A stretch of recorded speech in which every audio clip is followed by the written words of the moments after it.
Welcome to Codex History of Video Games. I'm Mike Coletta. And I'm Tyler Osby. And today, we're doing a mailbag. Mailbag. That's the Mailbag theme song. That's the Mailbag theme song a la Leonard Nimoy's The Ballad of Bilbo Baggins, which is what I've been listening to on repeat all day.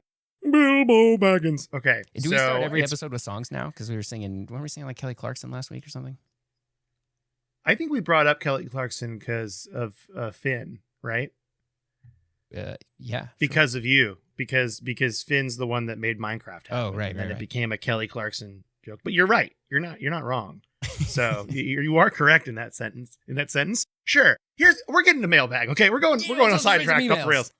It's fine. Okay, so actually the first thing I want to read is not an email. It's a Facebook message I got, and I wrote it in here because I wanted to remember. This is from Joe, and Joe, on the theme of Minecraft, which is what we've been talking about the last 2 weeks, mentioned Autcraft, which is a private server for children on the spectrum, and that's like monitored by parents. I just thought it was a really cool thing because it's like a safe place for kids to play Minecraft with other kids. Yeah. And it's really moderated so you can't like blow up people's stuff or ruin anything. It is the opposite of an anarchy server, as we mentioned last week. And the cool thing is I didn't know anything about it. I looked up Autcraft just to check it out. It has 18,000 whitelisted players on it. Wow. So isn't that crazy? That's a lot of people to play on a Minecraft Do you have to like server. apply to play on it? You do. You have to apply to play on it. Yep, and it's cool because I was looking here and it sounds like they have these cool like virtual boss fights that you can join up with other players and fight bosses and like custom bosses that they make, which is pretty cool. So it's just, it seems like it's a really cool place. So wanted to shout out Joe for sending that to me, and that's our first one in the bag. Do we put the mail back in the bag? Craft? What? Yeah, do we put the mail back in the bag when we say it's in the bag? Like that's done. I feel like you put it on the pile of mail that you've already read because the bag is full of. We put it on the done pile. Like we went to the virtual post office and got a bag full of mail, and now we're going. That's through right. Okay, that's correct. You're correct. Okay, sorry, I got sidetracked already. Let's do the emails. Do you want to read this first one? That's right. We can't have the wrong metaphors on here. We also have a lot to go through today. Like we did a call out for mail, and we already had like a full mailbox, and then it got even more full. So it's gonna be a big one today. The virtual mailbag you want to read is large. This first one from Jordan.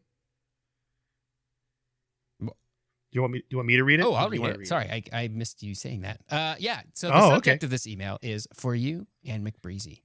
Hey, Mike and Tyler, I listened to that last mailbag episode and went through your library. You guys have never done a LucasArts Studio episode before. They have such a huge library of games. It's quite shocking how many there are.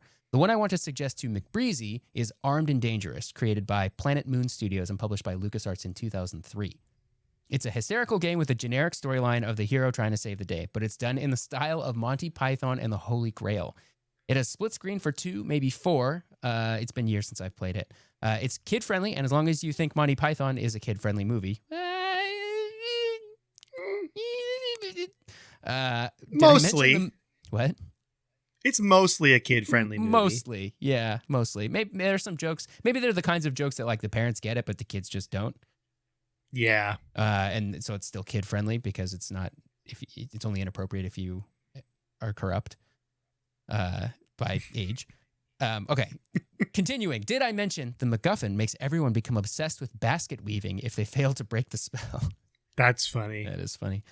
I would also like to recommend Time Splitters Future Perfect. It's a great game with no more violence than the 007 games. It has hours upon hours of gameplay. It has an awesome story where one part that was super scary at first for my little kid brain to wrap around. It also has a challenge mode where you can unlock new characters to play as. These challenges include things like break as many windows as you can with a brick before the timer runs out, which is not as easy as one might think, or keep enemies from blowing up your barrels. Give these games a try if you haven't yet. They are games I can't wait to show my boys when they can understand how video games work.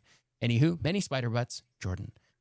The Time Splitter series is one I don't have a lot of experience with that I'd like to. Yeah, and we've gotten multiple emails about Time Splitters, so we might have to dive into that soon. Yeah, they are. People are demanding it. I think they're very much like spiritual sequels to GoldenEye, because they're made by a lot of the same people that went off. They split off from Rare and formed Free Radical, and it's a lot of the same people that made GoldenEye, I think, which then became Crytek UK, which I can't remember the last game they put out. I know they also made Haze on PS3, I think, which was not as well received.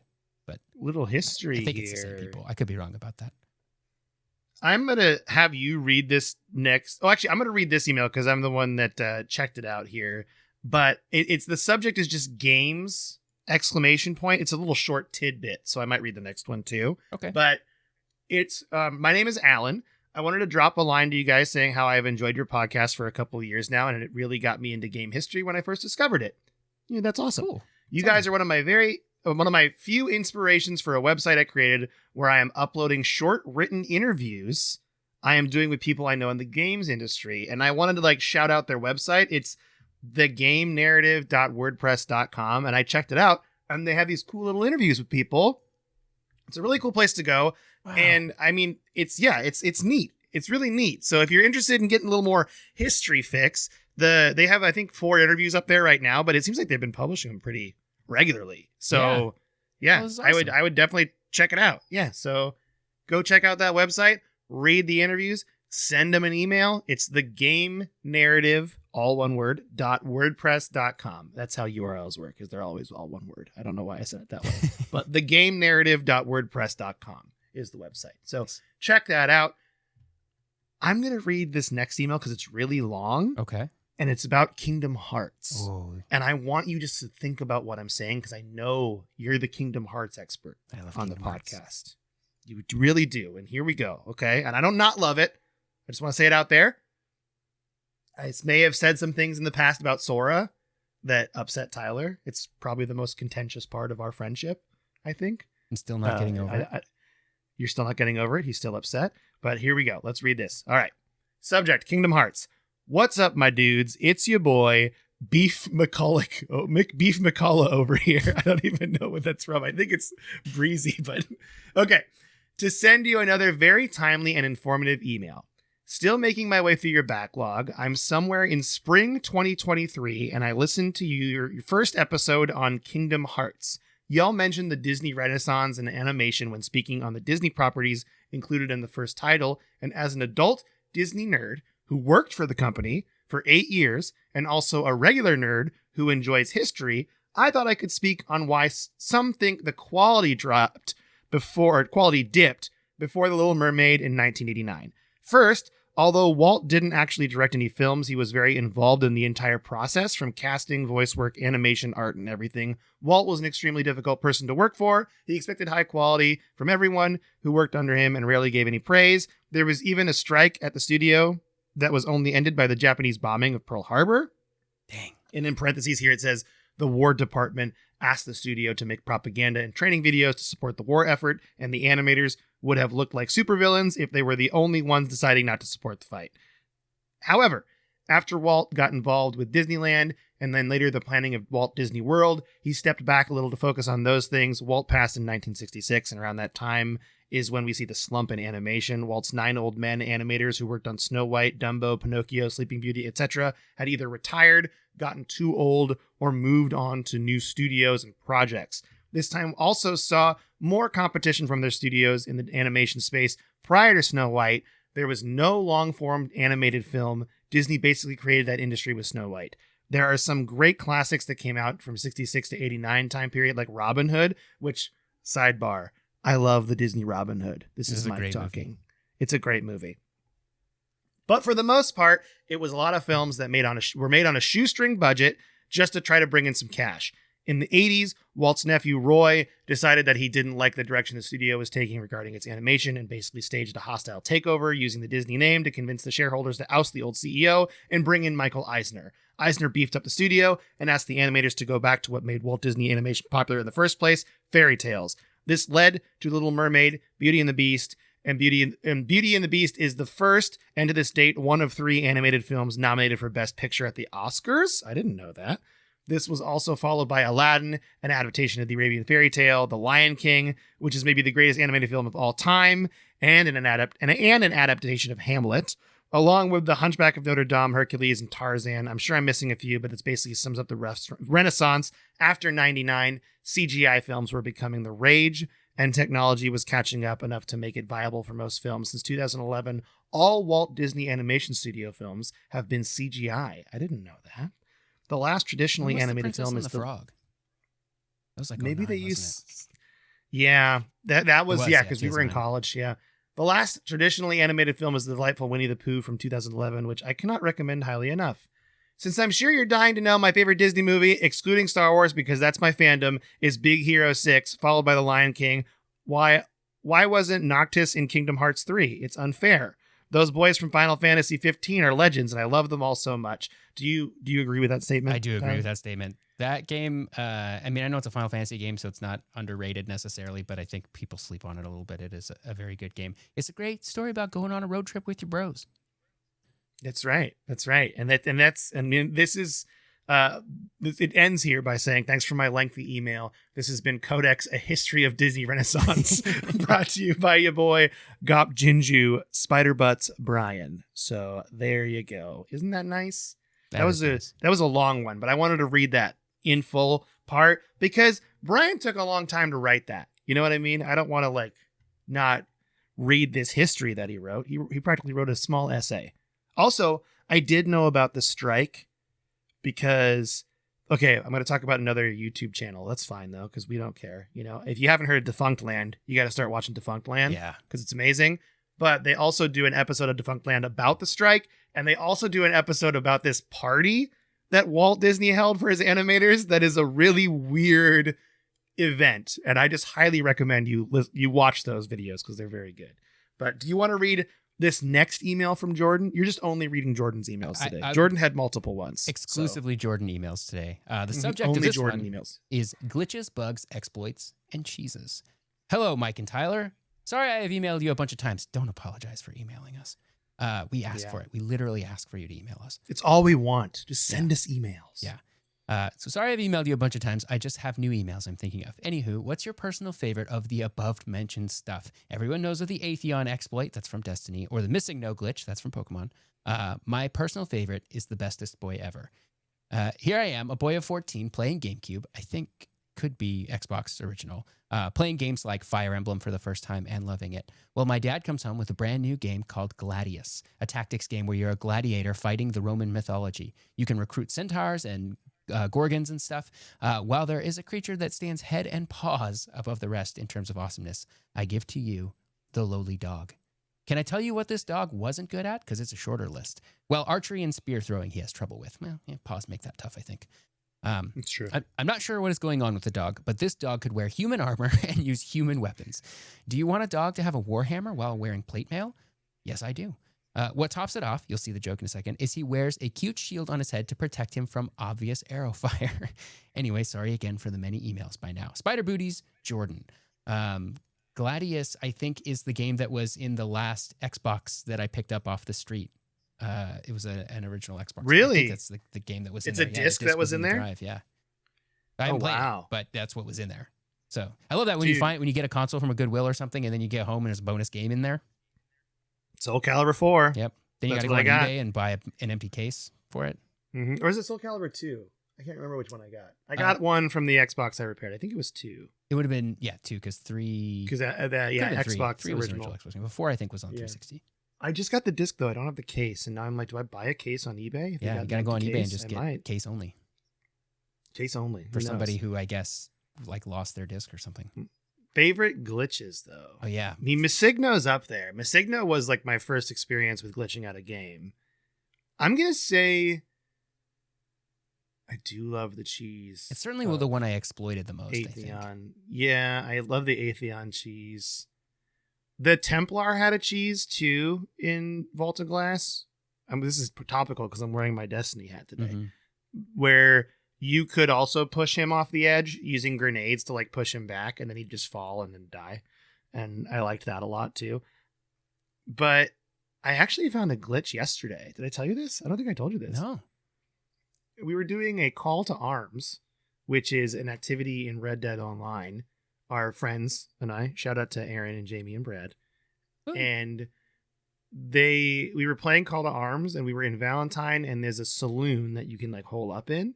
And we were on the top level of the saloon. It was getting pretty heavy because it's wave 8 or 9.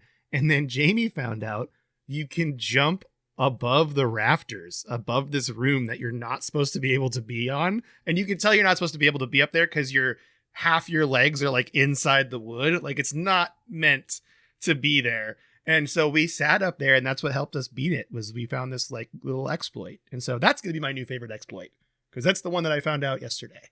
Okay. So, well, Jamie found it. It's Jamie's exploit officially. Yeah. If anyone asks, it's hers. Okay.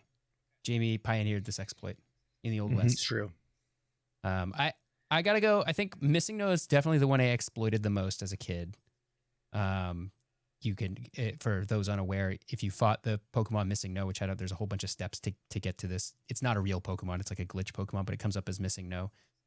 It would also give you not an unlimited number of whatever item is in your 6th item slot, but like 255 of them, and it would glitch out a little bit, and it felt basically functionally unlimited. And so you could do that for like rare candies or master balls or something like that, and then the rest of the game became extremely trivial. But it's a very fun glitch for that reason. I'm trying to think of another one. I don't know if I call this a glitch. Maybe this is more of a cheese. The one from, it's another Destiny one from why can't I remember it? The dragon one where we got to fight the 1,000 voices. Yeah, that's the wow. What is the name? What is wrong with my brain today? It's the Last Wish raid. Last Wish, yeah. And you fight the final boss of that. First of all, in that raid, there is like a cheat code menu. It's kind of hard to explain, but it is definitely built in where it'll like warp you to the last boss. But then they're called wishes. Wishes, that's right. And then in the last boss, there's a whole bunch of stuff you're supposed to do before you can get to the point where the boss becomes vulnerable to be able to shoot it. But if you know what you're doing and you maneuver your way through the space properly, you can get to where the boss is going to show up before they show up there, and then you just like skip everything else, which is a shame because everything else is really fun, but it also makes it really easy to just like cheese this boss and finish it very quickly. You have to do it in one damage phase though, otherwise you have to end up doing all the mechanics anyway. So it is a like the DPS check to end all DPS checks, which is why it's kind of fun, because it's fun to figure out whatever is OP this season with all the augments or the artifact stuff that they could do. You had to make sure that all your stuff was set up just right so that you would have enough damage to beat it in one phase. But it was really fun to do that cheese. Also, the boss fight itself is fun, but nobody knows how to do it because they all just do the cheese. That's right. And the boss's name is Riven. Riven. That's on my phone. Sequel to Mist. Because I could not remember to save my life, and I don't know why I couldn't remember that. It's weird. I've been out of the Destiny game now for like almost a year. Yeah, it's been a while. Like basically since we finished Final Shape. I don't even think we did the raid for Final Shape, did we? No, we didn't. We didn't do the raid for Final Shape. No, we have a lot to do. We were talking about it because there's dungeons we could play and stuff. Yeah, there's also, content so it's like probably fire back up. We should fire back in there and go for it, because I do like the dungeons. I think the dungeons are my favorite activity in Destiny now, because raids, it's the D&D syndrome of getting the group of people together is the hardest part. That is the real raid, is getting 6 people to all have the same schedule and have time to do that. Right. And they all need to be properly prepared for it too. Like you can't just and just LFGing for that. Do it. Yeah, LFGing for that is rough. So maybe we could play a raid with the gang though again. That would be fun. Ooh. We'd have to get all of our stuff back up to speed. I wouldn't mind jumping back in to get all of our stuff back up to speed to play a raid. That'd be kind of fun. I mean, we've mentioned multiple times on this podcast that us blind Deepstone Crypt it's my favorite video game memory. Yeah. Still. Yeah. We spent so much time trying to figure that out we'd never looked anything up. We just went for it. Yep. And it was really cool. I do that with the new raid. I don't know anything about it.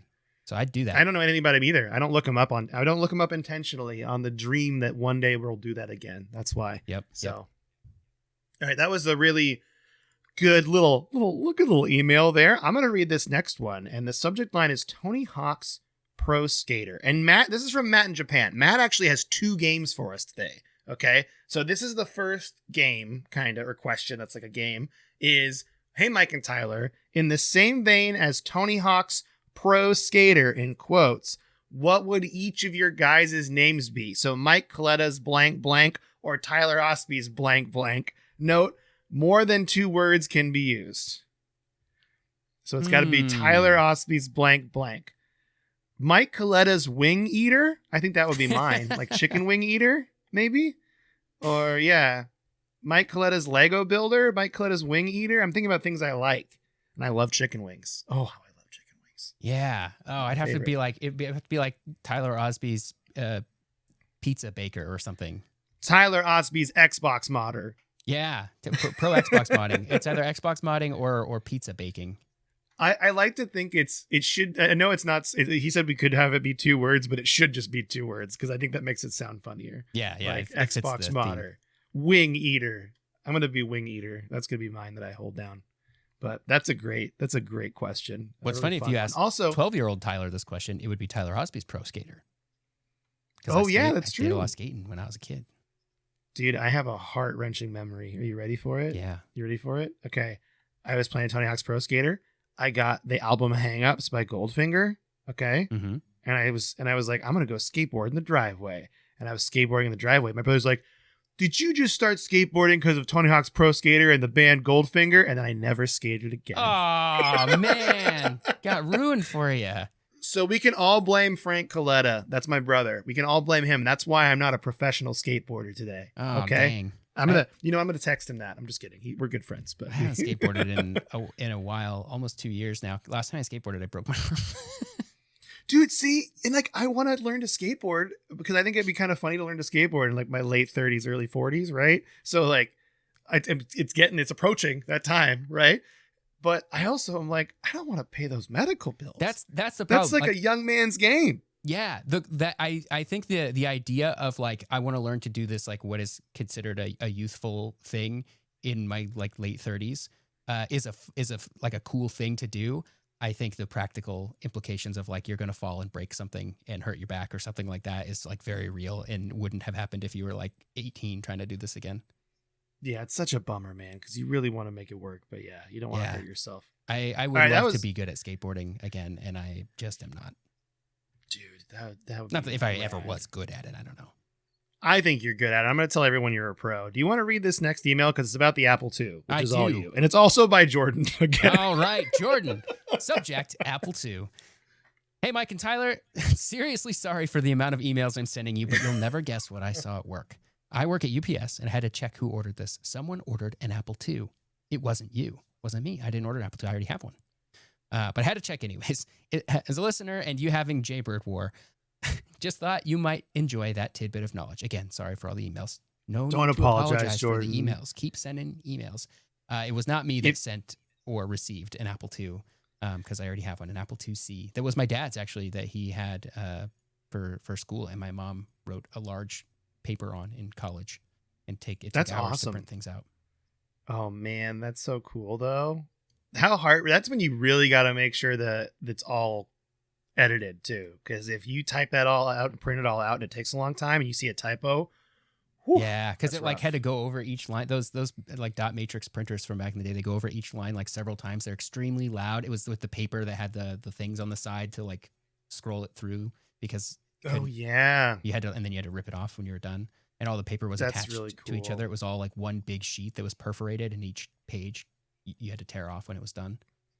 That's really cool, though. Yeah, it shook the whole house. Old tech like this as it was. Oh, printed. It did. Yeah, dude, I love old tech like that. So we were talking earlier before the show started because we're friends, Tyler and I. Okay, everybody. Not to brag or anything, but we are about Alien, like the Alien franchise. Because I watched Alien Romulus last night, and 1, spooky, scary, but 2, I just love that aesthetic of like old tech being in the future. Yeah, like that. I don't know what that's called. Like retrofuturism, like Fallout has like old CRTs. Yeah, like Fallout. Is that retrofuturism? Oh, yeah, is that Fallout what that is? Like the definition of retrofuturism, I would say. Okay, well, I love that. That just makes me happy that dot matrix printers do that too. So, all right, I'm gonna read this next email. Subject line is video game lore.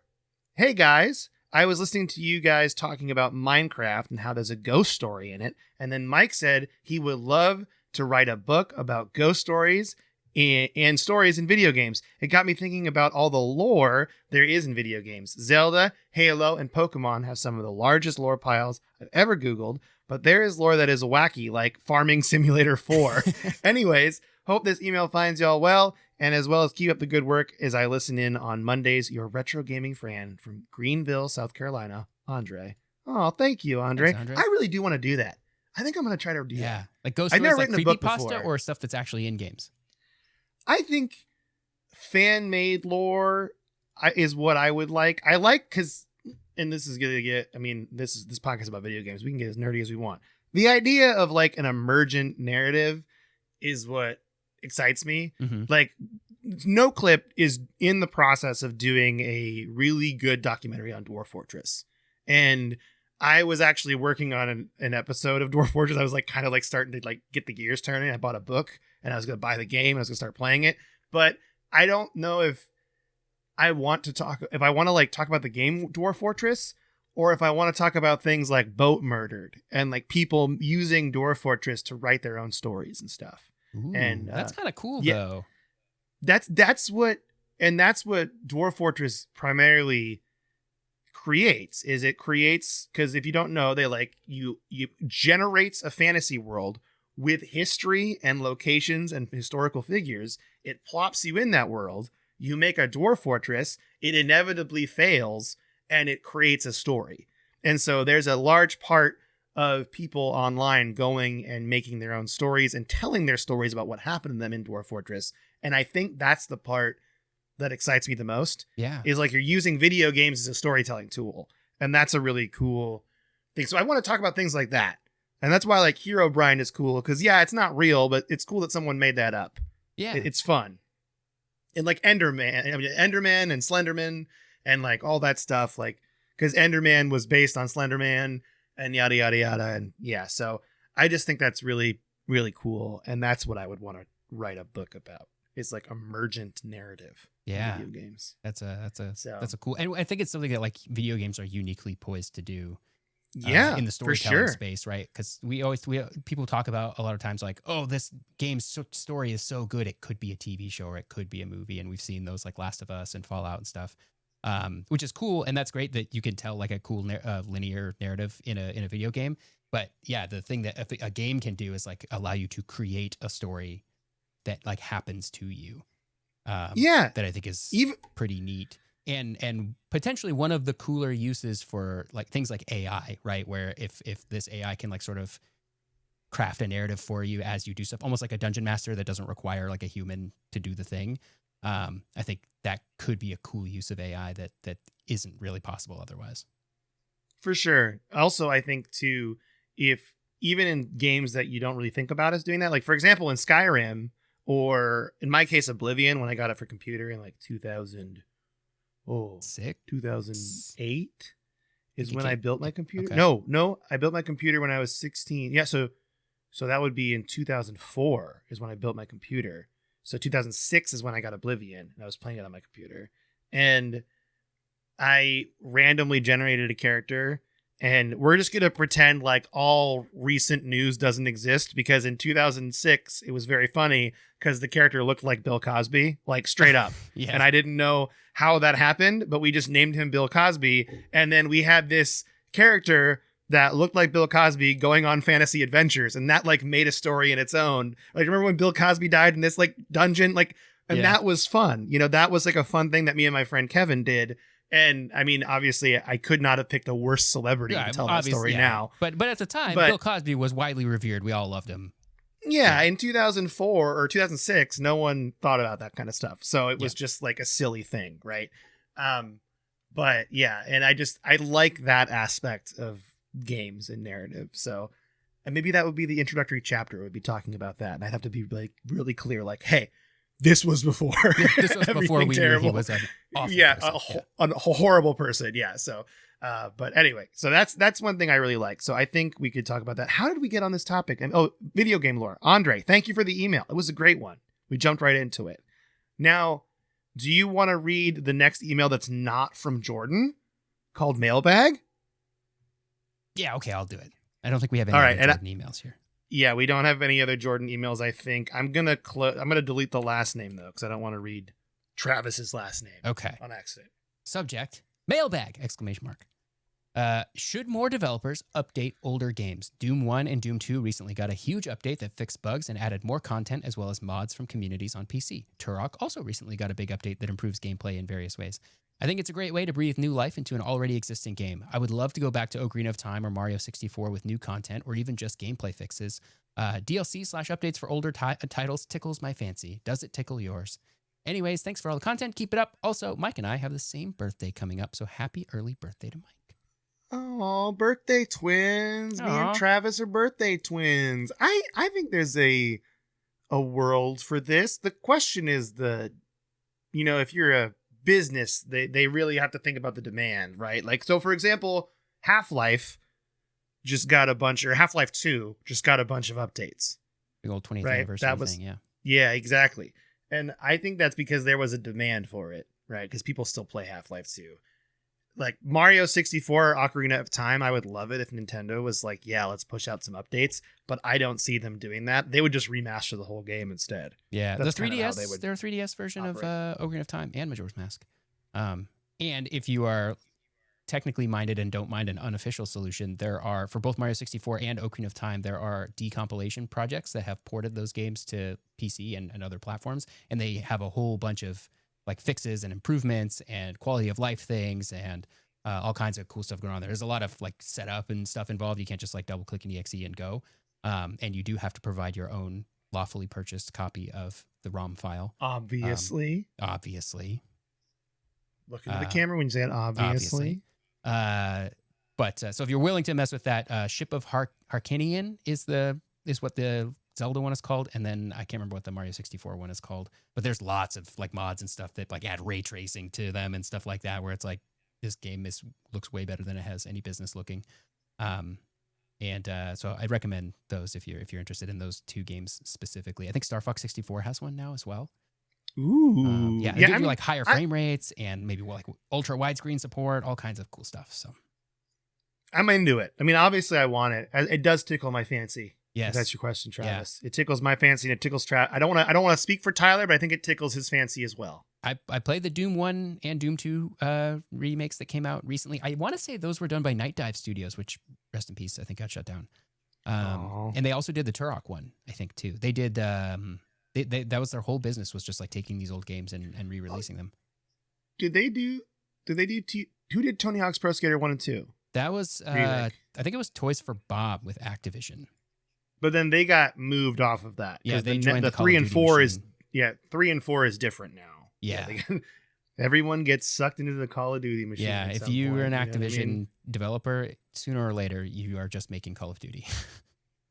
Rip. That's a bummer. Yeah. So, all right. Now then, let's move on. This is a long one. Holy moly. Summer 2023 one. Okay. Now, I think we should tag team this one. Okay. That'd be kind of fun. Would you popcorn reading? Right? We can popcorn read. So you say popcorn Mike whenever you're ready, and I'll jump in. Yeah, or we just do every other paragraph. That works too. Or we could do popcorn. I mean, popcorn sounds fun to me, but we can just do every other one. That's fine. Let's do every other paragraph. Okay, fine. You have to say popcorn though. All right. We get to. We'll say popcorn. Am I starting then? Yeah, you're starting. Okay. All right. Subject: Summer 2023. Hello, brethren. It is your male Hyperion Orion O'Brien. I am here to drop some commentary on your episodes from summer to 2023 because current events are silly and we should only talk about things 20 months removed from them. Popcorn, Mike. True. First, I don't know if you all ended up finishing your playthrough of Kingdom Hearts, but there is an awful lot of disrespect being thrown at Donald and Goofy. Let me remind you. I mean, I think so. I think there was. I think I was kind of rude to Donald and Goofy because we definitely called Donald Duck a healing bot. That's all he is. He kind of is just a healing bot. So, okay, let me remind you that in Kingdom Hearts 3, Donald Duck casts Zeta Flare. Oh, spoilers. There has been only one other being in Final Fantasy mythos that has been strong and skilled enough to cast that spell, and it was Bahamut. Do you know what he was doing when he cast Zeta Flare? He was resetting Final Fantasy XIV. The entire game. It got reborn, even changed the title. He cast Zeta Flare, and now the game is on PS4. It wasn't before he cast Zeta Flare, and now it is. People love Final Fantasy XIV because Bahamut cast Zeta Flare, and it blew up so hard. The game is now good, and people like it. So put some respect on Donald's name, you know what? Popcorn Tyler. In between paragraphs here. This is my commentary. You're absolutely right. If I have been speaking ill of Donald Duck in Kingdom Hearts for being a heel bot, this is a great point. So you asked if we'd finished. We haven't gotten that far yet. Yeah, we haven't got that far. We're still like halfway through Kingdom Hearts 2 because we haven't touched it in like 2 years. We should really do that. We got after I'm done with Metal Gear Solid 5, which I'm actively playing now. We should jump into the Kingdom Hearts train. Maybe it's back to Kingdom Hearts. We should tell everyone that we play games with. We can't play tonight. Tyler and I are playing Kingdom Hearts. Yeah, we have to do it. Yeah. I thought, by the way, that this was the last Disney email we read. Like the Disney history one, I thought this was his Kingdom Hearts one, but this is the one that I remember being like, oh, Tyler's gonna have some opinions, and I'm ready. So that is a great point, and well done tying it to the Zetaflare cast of Bahamut in Final Fantasy 14, because you're right. He blew up everything. The game's on PS4 now, and it's good. That's a pretty good TLDR of what happened there. So you're right. Being able to cast Zetaflare means you're pretty cool. Although I will say he had not cast Zetaflare in Kingdom Hearts 1 or 2 yet, so he hadn't quite earned it yet. He was still a heel bot, so I defend myself a little bit there. Okay, second, during your Nintendo Before video game series, there was a little talk about Japan after World War II. Since it was mostly Marines that did the fighting against Japan and occupied it when the war was over, Marines love Marines, and we like to kiss each other when no one is looking and study the Marine Corps history and call each other after imbibing too many spirits, and then we cry and kiss each other and remember the good old days and kiss each other. I can actually offer some information about what post-war Japan was like, speaking to my heritage as a Marine. Wow, we got sucked into some Marine propaganda there, potentially. We did. And you heard it on the podcast. No, I haven't, but I'm happy we read it live on the podcast. Yep. Let me tell you that much. Yep. All right. You got to say the words. Sounds like the Marines like it. It's great. They have a great time. They're good friends. Mm-hmm. I can't read that next paragraph. Thank you. It's important to remember that Japan's entire infrastructure was essentially rendered obsolete since the Japanese boasted that everyone was in the war effort. The U.S. used that as a way to deem everywhere a target for bombing, except for the places they wanted to nuke. Moral quandaries about the end of the war and all that stuff aside, it wasn't uncommon to see a Marine soldier or a soldier with a cute Japanese girl on his arm at the time. Partially, this was because there wasn't a lot of food to go around, and having an American boyfriend meant one could secure a few more rations for their family. Also, Japanese losses were so high, there weren't a lot of military-aged males left. There were also Japanese veterans of the war who were integrated back into society, but they were also not the most popular bunch. Many people blamed the military for keeping the war going, and once the reports of horrendous war crimes committed in China and the Philippines were made public, veterans were often not looked at fondly. So this was the world that Nintendo saw itself in. Nationalism was at an all-time low. Western and particularly American influence was very high, and any business that once got into would need to be built from the ground up, literally. This is also my take on it as an unofficial student of Marine Corps history and a weeb. For a more comprehensive look at the Japanese islands during and after the Asiatic Pacific Wars, I suggest historian Dan Carlin's hardcore history podcast series called Supernova in the East. I think I've listened to that one. There was a time where I was listening to it. It's a really good podcast. It also makes us look like busters because, boy, that guy does a lot of research that we don't do. You know what I mean? Like it's crazy. It's a good podcast, but it's also a very different podcast than what we do, for sure. Yeah. It's two very different things, but a great podcast. I would listen to Hardcore History if you're interested in that. It's a good recommendation. Popcorn, Tyler. I was going to take some time to write about depictions of the military in video games and media, but unfortunately, it seems like this email has already run really long because I like everyone to know that I know lots of useless things and I need to share them at all times. Hey, that's why we started a podcast. That's why we did it. That's why we're here, baby. Much respect, dudes. Brian, thanks, Brian. Appreciate the Japanese history there post World War II. Dude, we got Japanese history today. We got Disney history today. Yeah. We learned that Marines kiss each other. It's probably a good time. Yeah. We got in defense of Donald Duck. We got in defense of Donald Duck as well. Mm-hmm. I didn't know about the Zetaflare thing, but putting it in the context of Final Fantasy 14 and knowing that story made me realize what it was. So maybe Donald Duck is all powerful and we just don't know it. Yep. An all powerful sorcerer. All right. Now we're going to move on to Discord. Ready for a little Discord? Yeah, ready for a little Discord. So this first one's from the Rob007. What up, gents? Had a question for you. About 200 years ago, you guys did a podcast about games that doubled as product advertisements. Cool Spot, Chex Quest, and Pepsi Man, I think. And I was wondering if you had any other games in that genre that were notable to you. Personally, there was a game called Doritos Crash Course on the Xbox 360 that my oldest son and I had heated competitions trying to get the best time on it. It was an obstacle course game similar to the show American Ninja Warrior. That sounds awesome, actually.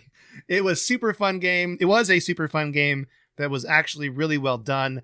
I didn't know if you had any others that made an impression on you, good or bad. Thanks again for the great content and Spooner Boots for everyone. I mean, those Burger King games, man, they're pretty memorable. Yeah. You know what I mean? Especially Sneak King. Sneak King is just such a silly premise of you're sneaking and giving people burgers and surprising them with burgers. Like, that's a very funny premise. So that's the one, the Burger King games stand to mind to me. I do remember Doritos Crash Course. I remember it because it was a free download, and it also had 200 gamer score in it that was very easy to get. So I think I played it for like an hour for free on Xbox 360, got my 200 gamer score and moved on. There was also in this a similar game. The game wasn't similar, but like similar kind of thing.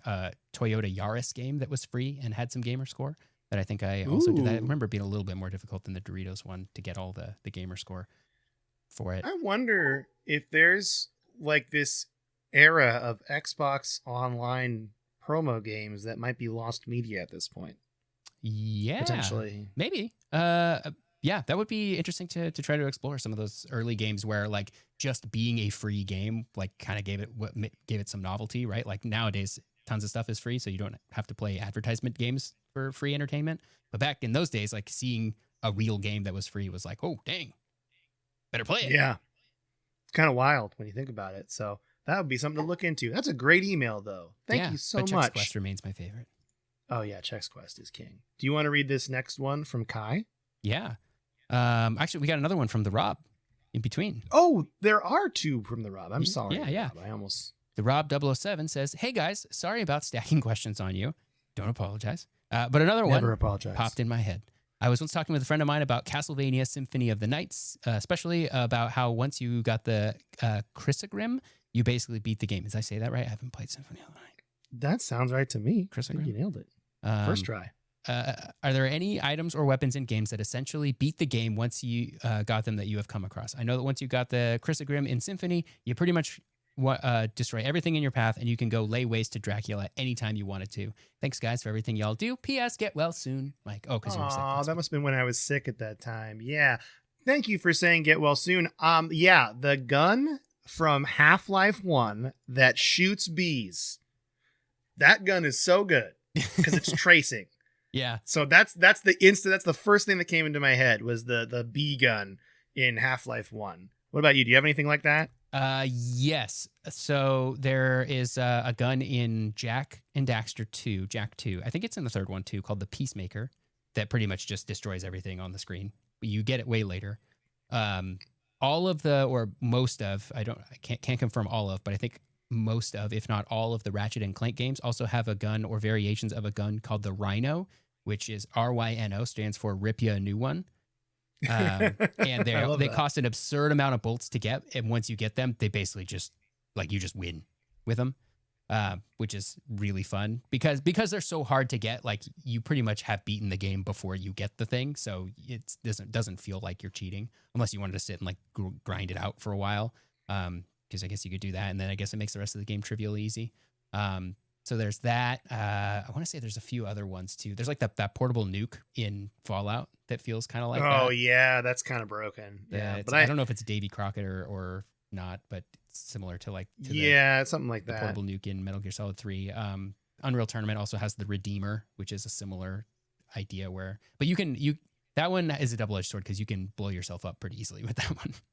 Yeah, I honestly want to say the BFG from Doom, but I feel like in Doom Eternal and Doom 2016, it's still good, but I feel like they kind of toned, at least in Doom Eternal, it feels like they toned it down from 2016. And I think that's because Doom Eternal, they introduced like the sword and all those other mechanics too that like make you even stronger. Yeah. So I love that. But yeah, that's a really good question. If you have any other favorite weapons, email us, codexhistorypodcast@gmail.com. Do that. Yeah. All right. Now we're going to move on to Kai's email. I've been playing AC Shadows, so I've been into Japanese history. Are there any games you've played that you love that are set in Japan's history that aren't Ghost of Tsushima?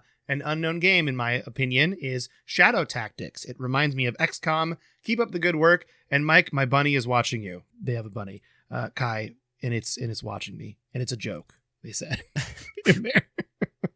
Other Japanese history games. I don't know. What was the game with the giant enemy crab that they used to show off the PlayStation 3? Because that was supposedly based on real Japanese history, like the giant enemy crab that you hit the weak point for massive damage. Really? Yeah. From Mass Effect 3? No, from the PS3. For the PS3? I'm not They showed sure. it off. It was like before the PS3 came out. They were showing off like how realistic PS3 games were, and they were like this one based on real Japanese history where you fight a giant enemy crab.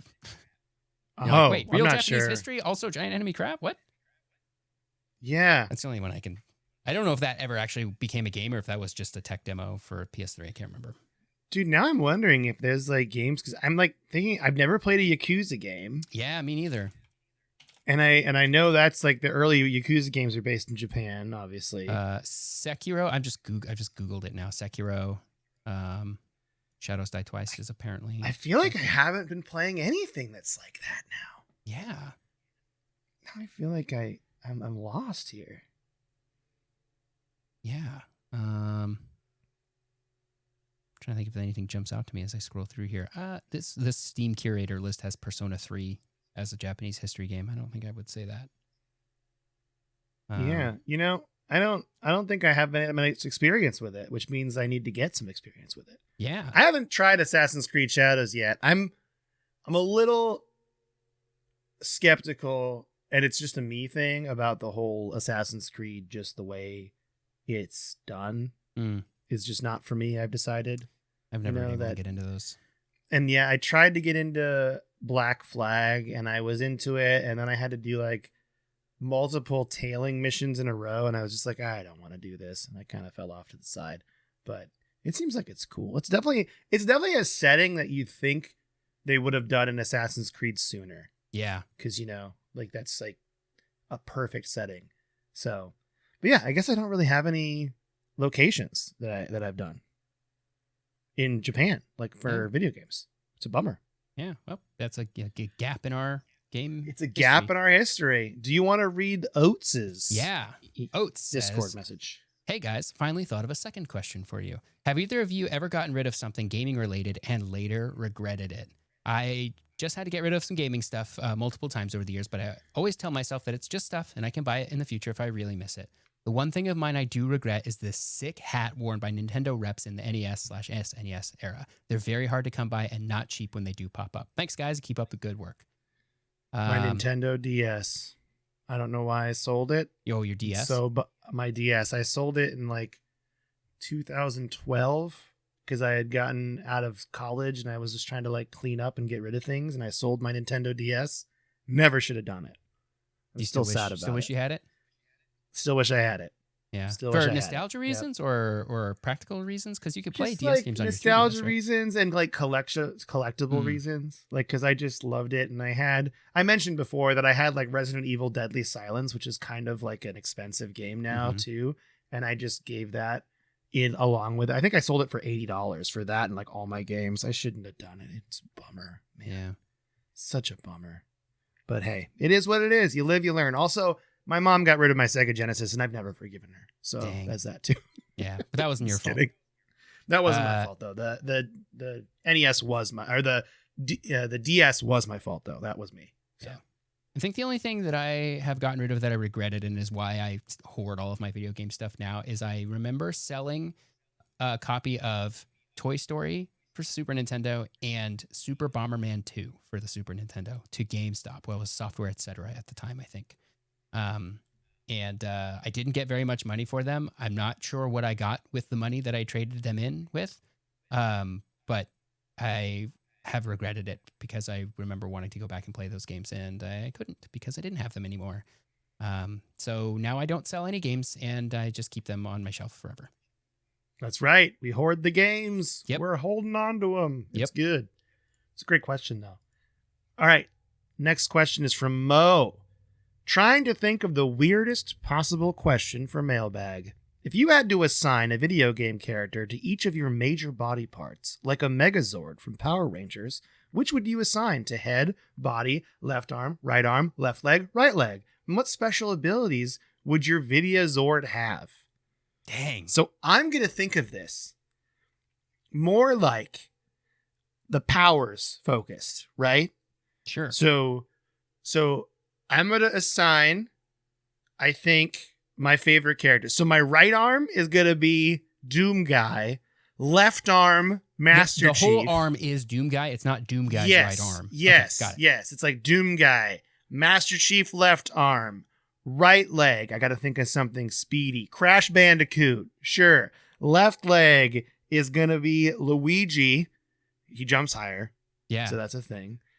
My body, my torso is going to be, oh man, this is going to be hard. I'm going to say Gordon Freeman. Why not? Just because science, you got to have some science thrown in there. Sure. Okay. Why not? And then my head is going to be, it's got to be a silly one for my head. Slash from Snowboard Kids. One. There you go. That's my head. Spiky all right, hair I and just all? built my Zord. Spiky hair and all. Giant nose, spiky hair, bandage on the nose. Yep. Everything. That's it. Man, So what's into a your fight. Megazord? Oh man. Well, I can't go as in depth as you because I haven't taken any time to think of this. I do Doom Guy and Master Chief as different arms. Great. Might replace Crash Bandicoot with Sonic the Hedgehog if we're trying to go speedy. Oh, that's a way better leg one. That's a way better leg one. I don't know why Crash Bandicoot came into my head. I just thought of him running in the first game and like jumping over pits. Yeah. You know? For my head, maybe I'll go with like Mewtwo because Slash of the from Snowboard psychic Kids? powers, and also Mewtwo can talk. It's not man. very nice, but What my special abilities would be then? I guess it would be like running fast, jumping high, snowboarding, and fighting aliens. Those are the special abilities. okay, ChatGPT, generate me this character.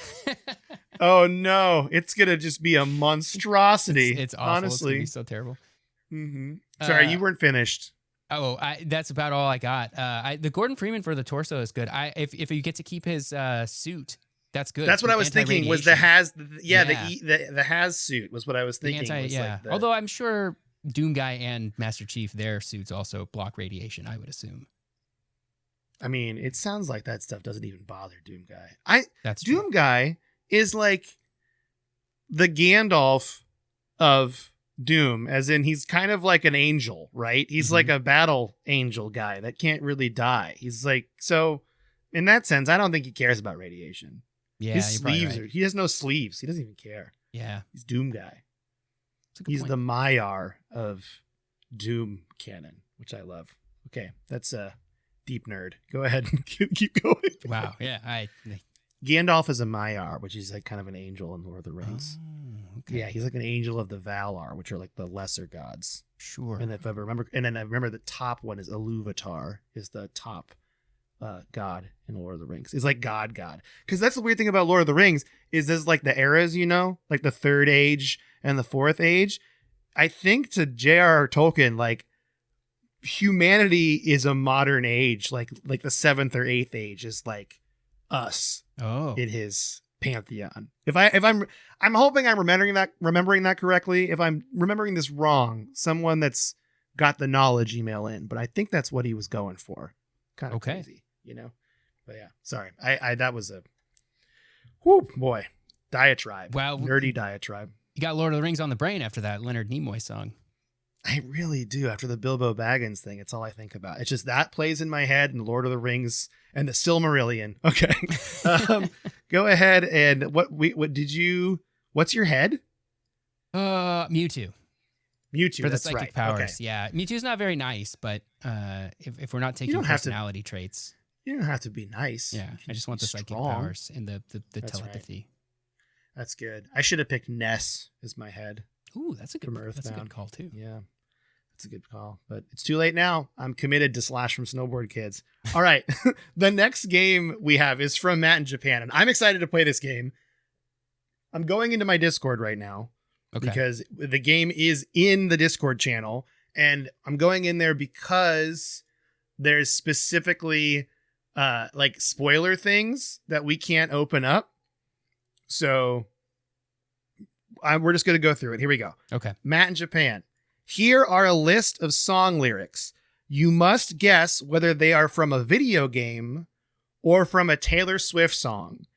You get 1 point if you guess correctly. You can get a bonus point if you can correctly guess which game or era, aka album, said lyric is from. I have spoiled the answers so you can both play and see who gets the most points. I am pulling up a piece of paper here to keep score. So Tyler, Mike, this pen is dying, which is not ideal, but yeah, we'll just go for it. We'll just do tallies anyway. So this is the first one. You ready? Yes. First line. This is my last chance to hold on to hope before it slips away. Okay. Is that from a video game or is it a Taylor Swift song? I'm gonna guess video game. It doesn't sound like any Taylor Swift songs I know. This is my last chance to hold on to hope before it slips away. I'm gonna say Taylor Swift. Okay. Ready? Yeah. Unspoiling it. It's a video game. You get a point. Great. I don't know what video game. I couldn't even begin. I don't know anything about Taylor Swift. So, all right. Led the game. Persona 5. Oh, dang. It's all right. It's all right. Okay. You kept me like a secret, but I kept you like an oath. That sounds like Taylor Swift. That's a Taylor Swift. Yep. Yep. We both get a point. Okay. Do we know the era, the album? Oh, the album? I don't know any Taylor Swift albums. So this is really bad for me. This is a terrible contest for me. If I just had to guess, I would Romeo say Reputation, Take Me, but I don't. Somewhere we can be alone. I don't want to get copyright struck, but you know. Yeah, that sounds like a Reputation. Era. Reputation? Yeah. It's the Red era. Oh, Red era. Okay. Yeah. So, all right. Number 3. When everything fades away, your voice still echoes in my heart. When everything fades away, your voice still echoes in my heart. Is that a video game or a Taylor Swift song? What do you think? I'm leaning towards video game because I've guessed Taylor Swift twice in a row. It's a video game. We both get a point. All right. Do we know what video game? I'm going to make a wild guess here that is substantiated only by my gut. I'm going to say Final Fantasy VIII. Final Fantasy VIII? I would think a Final Fantasy game because Final Fantasy games have lyrics usually. You know what I mean? So yeah. It is. Are these lines from songs in video games or just lines from the video game? Lines from songs in video games. Oh, okay. That makes it a little bit easier. Then like lyrics. Sorry. Lyrics. Yeah. Okay. All right. These are song lyrics. So this is a song lyric from Nier Automata. Okay. That's what it's from. So we didn't get it. All right. But we did get the video game thing right. But we got the video game thing right. We got that right. Okay. The lights are so bright, but they never blind me. That's Taylor Swift, isn't it? That's what I think. I think it's Taylor. T-Swift. T-Swift. What do you think? T-Swift also? You must choose. I'm going to go video game. I'm going to break from you. Okay. It's Taylor Swift! Ah, nice. Yes! I don't know what song it is then, so I can't guess the era. Oh, I'm going to say that I don't know the eras. I don't know anything about her album, so I'm just going to open it. It's the 1989 era. Oh, okay. I was going to say, if you guess a song, I can probably tell you. I don't know anything about Taylor Swift, so I'm just really playing for video game versus Taylor Swift song. I know enough Taylor Swift to be impressive at trivia night in front of people who don't know anything about Taylor Swift. I know nothing compared to anybody who there's some people who know a lot about Taylor Swift, and I'm not one of them. Okay, well, this is number 5 of 10. You ready? This is quite the challenge.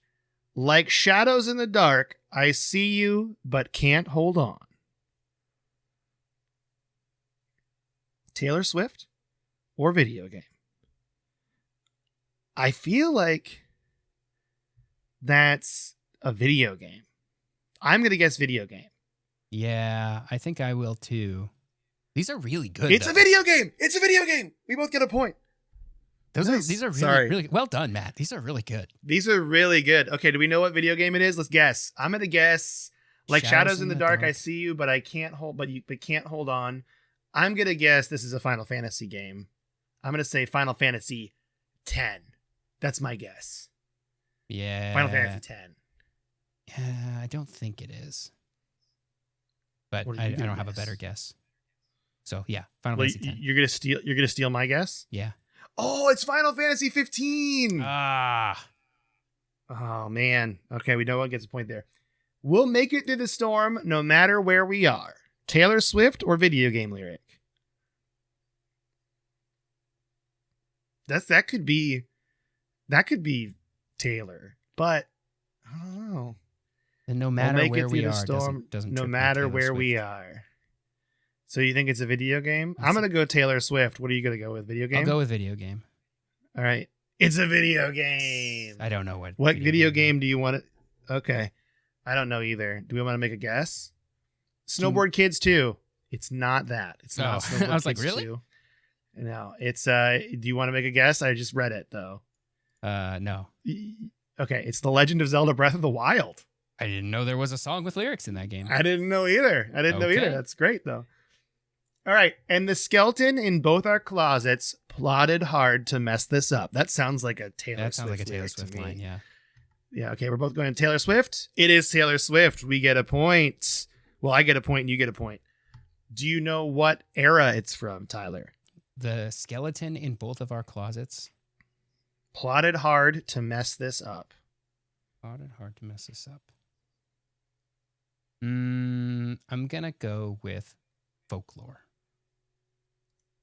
It's the Speak Now era. Oh, Speak Now. Dang. Okay. Yeah. I also just noticed that Will put a question in here and I forgot to put it on our list. So we're going to add that right after we're done with this. We're going to do Will's question. I've been living in a dream, but it's not what it seems. I've been living in a dream, but it's not what it seems. Is that a video game lyric or a Taylor Swift lyric? Sounds very video gamey to me. I'm going to guess video game. Yeah, it sounds more video game to me. All right. It is a video game. We each get a point. Been living in a dream, but what? But it's not what it seems. Not what it seems. It's about a dream. Is this a Kingdom Hearts? Is this Kingdom like Hearts 2? Thing. It's Kingdom Hearts 2. I'm going to guess Kingdom Hearts 2. That's my guess. Okay.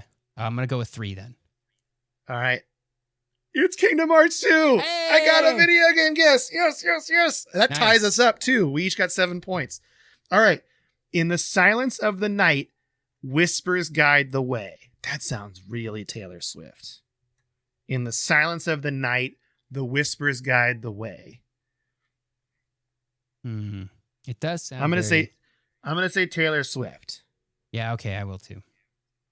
It's a video game. Darn. Do you want to guess what video game it is?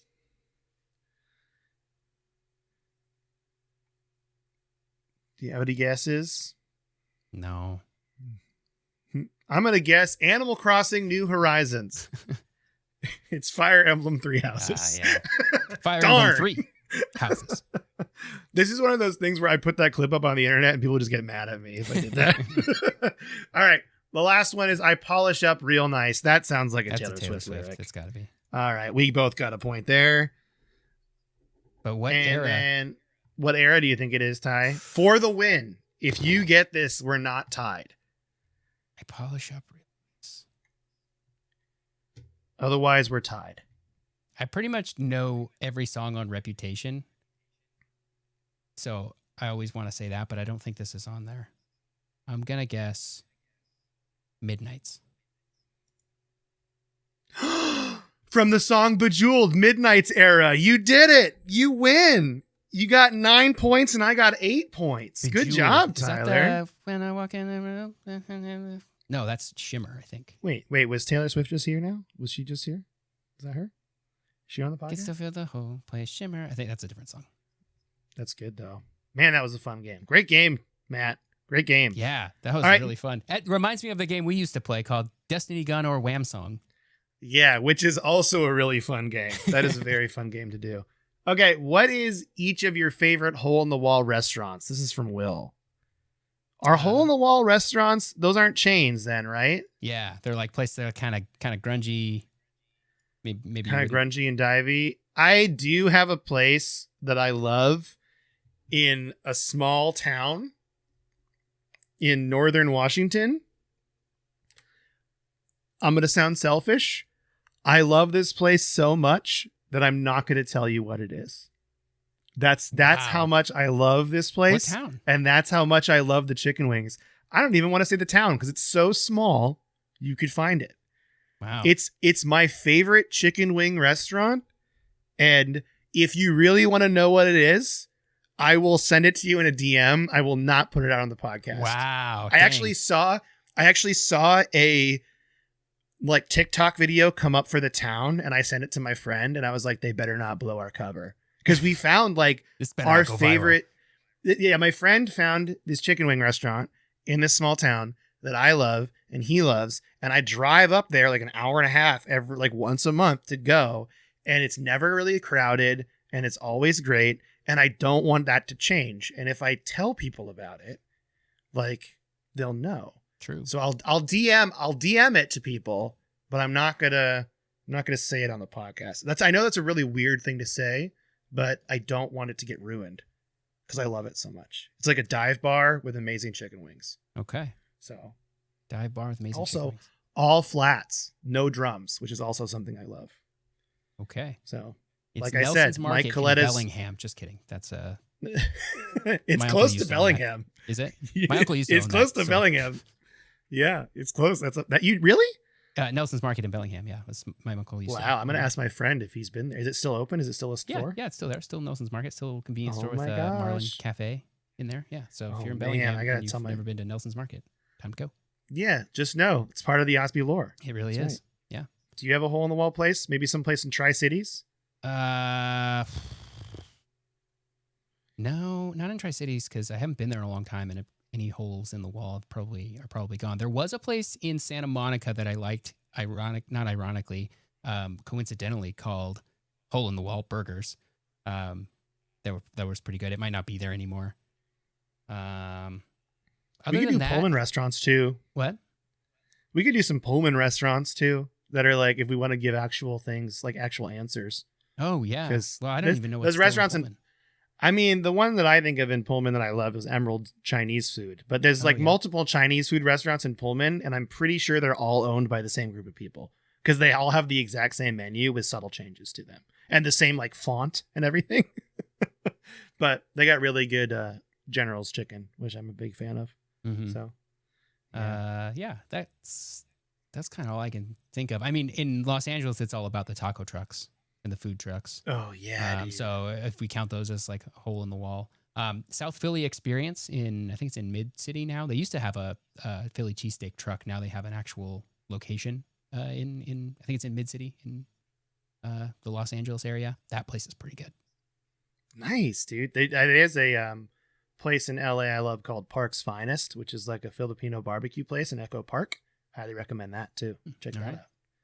All right, that was good. That was really fun. Sorry I couldn't tell you all my favorite restaurant, but I don't want to ruin it for myself. And I don't think my friend would forgive me if I told you all. Okay. Now then, next one is from Major Groove. How did Codex come about? What is the history of our favorite History of Video Games podcast? Any fun behind the curtain trivia you can share?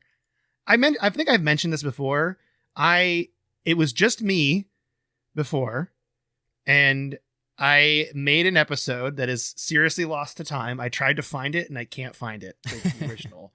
I think it was deleted because when we started, we were on a network called Podaholics, if you remember correctly. I do. And that was me and my friends. And it failed. Not failed. I guess it just got ignored. And we finally just left it and became independent. But there's an episode I did where I go through Ultimate History of Video Games by myself. I then added so many sound effects and weird. There was like a dolphin noise that just kept coming up for some reason. And it was just bad. And then I was like hanging out with Tyler a lot because we reconnected in Los Angeles. And I was like, you should do this with me. Would you want to do this? And you were like, yeah, obviously, like you've been waiting for me to ask you.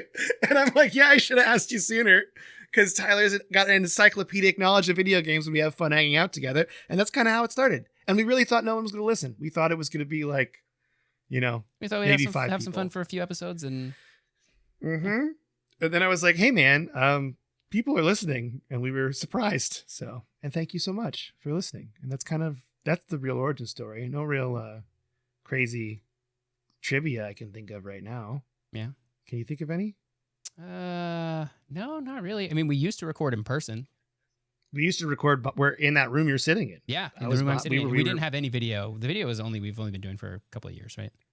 Yeah, video is pretty new because all podcasts went to video. But but we used to record on the card table in here. And I already had a bunch of audio equipment from other audio projects that I had convinced myself that I needed to buy nice equipment for.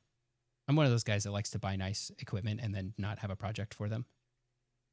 We love that here. That's what we do. I'm definitely a project for the tools kind of guy, which is not really the right way to do it, but that's how I do it.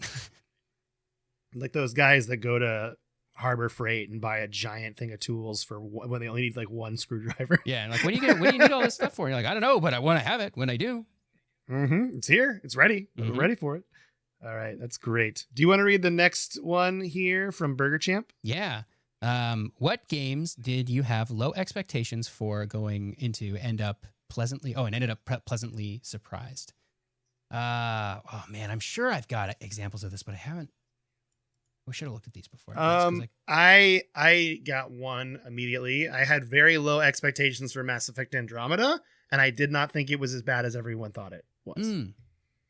Yeah. I will die on that hill. Like, yeah, the story's not as good as Mass Effect 1, 2, and 3 with Shepard. I get that part, but I do think in many ways they fixed gameplay and improved it, like by adding like the jump jet pack and stuff and like the movement. It was more mobile, and I enjoyed that. But I do agree that it wasn't as good of a story, but it wasn't as bad as everyone claimed it was when it came out. Yeah. That's kind of how I would describe it. Trying to think of ones that I went into with low expectations. I don't really play a lot of games that I think are going to be bad. So I just sort of skip things that I think are not going to blow me away. But I will say, so I guess a game like Final Fantasy 13 is one that today you would go into with low expectations because it's so disliked among the Final Fantasy folks. I went into it with high expectations because I got it brand new launch day and it was a new Final Fantasy game and I loved it. And I still love it. And I still disagree with people who don't like it. But that's not a went in with low expectations, came out going awesome. The game Wet comes to mind from the 360 PS3 era where I went into it going, this is just going to be kind of a garbage, like weird game. But for some reason it was like getting some weird grassroots press online at the time, I think. And I picked it up. I was like, this is awesome. This game is so fun. I had a great time with it. Yeah. I'm trying to think of other things. The third game, Penny Arcades on the Rain-Slick Precipice of Darkness. I had played the first two and I enjoyed them, but they were like 3D polygon games. And then the third and fourth games were these like Super Nintendo like sprite games. And I went into the third one thinking it wasn't going to be as good as the first two. And I was just going to sort of play it just because I had played the first two. I ended up liking it way more than the first two. I still think it's really fun. I think it's a really, really well-designed JRPG that did some stuff that I think games today still could do. Each fight felt, because there were no random battles, they were like specific fights. Every fight felt like its own puzzle more than a like, I got to just grind it out, get my stat numbers up so that I can just one-shot everything. It was like everything was a puzzle and you couldn't really grind it, from what I remember. It's been a long time since I played it, but it was really fun, really short. The fourth one was also pretty good. That I never finished it though. They added like kind of a Pokemon aspect to it, which was kind of neat. Nice. Awesome. But yeah, I recommend the whole series of the Penny Arcade on the Rain-Slick Precipice of Darkness, but there is definitely a big change from the second to third game. Well, Burger Champ has another question here. What games did you bounce initially off of only to come back and find a new appreciation for? I have two that come to mind. Okay. I have The Witcher 3, which I've talked about previously. And I also have Metal Gear Solid 1. Yeah, I would put Metal Gear Solid 1 in there too. I tried to play it like twice before we did it together, and I was like, yeah, man, this is hard by myself. And then you were like, yeah, man, the first part is like really, really hard for some reason, and then after that it becomes like more of a game. And you were right. You're 100% right. Yeah, that first section is like it's like the tutorial in the first Driver game, where it's like you can't get past the tutorial. It's crazy. It's weird that they make games that way. Yeah, games. I'm sure there are games that I left and then came back to. I mean, the Mario and Luigi Superstar Saga game I have started and stopped many times. I finally played through the whole thing earlier this year.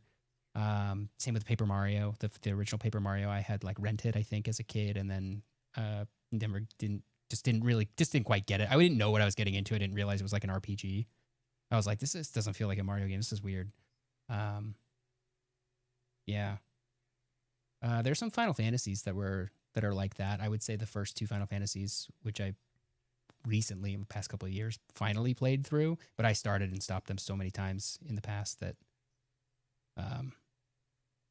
you could say that about those. It's a pretty good list. Yeah. We got some down. I'm sure there are more though. I'm sure there's more. I mean, those are the 2 that I could come to my mind right now, with Witcher 3 and Metal Gear Solid 1. Yeah. So, all right.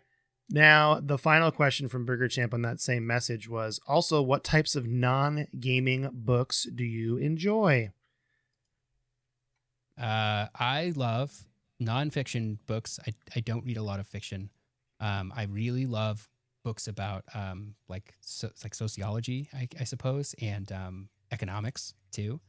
I just got done reading a book by Max Fisher, I think, called The Chaos Machine, that came out a couple of years ago, that is basically all about how algorithms on the internet are destroying us. And it makes me want to turn off all of my social media algorithms. It's not specifically that like social media is a problem or that YouTube is a problem. It's specifically the algorithms that pick things for you to watch based on what keeps your attention, and what keeps people's attention is outrage. And so obviously it has to get more and more and more outrageous. And that's why part of why we live in the world that we live in today, where it feels like everybody is like, you pick a side and then you just like run straight like to only that side, and everything feels so polarized. That's a big part of it. So that book was great. I also just got done reading a book called Sapiens by, I can't remember the author's name. That's just like, it's called A Brief History of Humanity. That's really cool. I enjoyed that. It sort of attempts to explain a lot of like kind of why humans are the way they are today. Nice. Yeah. And I can't think of any good economics books, but those are the kinds of books that I read. What about you? I read fantasy, sci-fi, and comic books a lot. I do occasionally dabble in nonfiction, but right now I'm like reading these old R.A. Salvatore Dungeons and Dragons novels, where it's Drizzt, the original Drizzt and stuff. So I'm like not that far in that one. I'm trying to get better at reading again too, because I just like would go and play video games and then go to bed, and I'm like, no, I need to have a good hour every night so I could like read through these books that I have, because I just do this thing where I buy books and then just sit there, and I'm like, I got to get through all these. I'm reading that. I'm also borrowed a book from a friend that's the Venture Brothers TV show, the art book for that, which is nice to let me borrow it, because it's a book that's way too much money because it's out of print. So let me borrow it so I could read it and then give it back to them. And then, a lot of video game books. I mean, I'm reading the Minecraft one still. I'm just kind of jumping between stuff a lot lately. Yeah. So that's what I'm reading. And there is another Burger Champ message here. Do you want to read the final Burger Champ message here? Yeah. If space nor cost were a concern, if you could own one arcade cabinet, what would it be? Easy answer for me. It's an easy answer for me. What is Fire it? Team Raven. Fire Team Raven. Dude, I might have to go with the same thing. That or maybe Guitar Hero 3. Oh yeah, see, that's good too. I mean, Fire Team Raven is like a group arcade game, so if you could have space was not a concern. I could have 4 people playing Fire Team Raven at the same time. Sounds so much fun. Yeah. Just have people over, play a little Fire Team Raven. It's a good time. I'd do it. Is there any way to play that? Is there any emulator? Obviously, you need to own a legal copy of the arcade machine to play it on an emulator. I'm just wondering if it's possible. Obviously. I don't know. I'm not sure, honestly.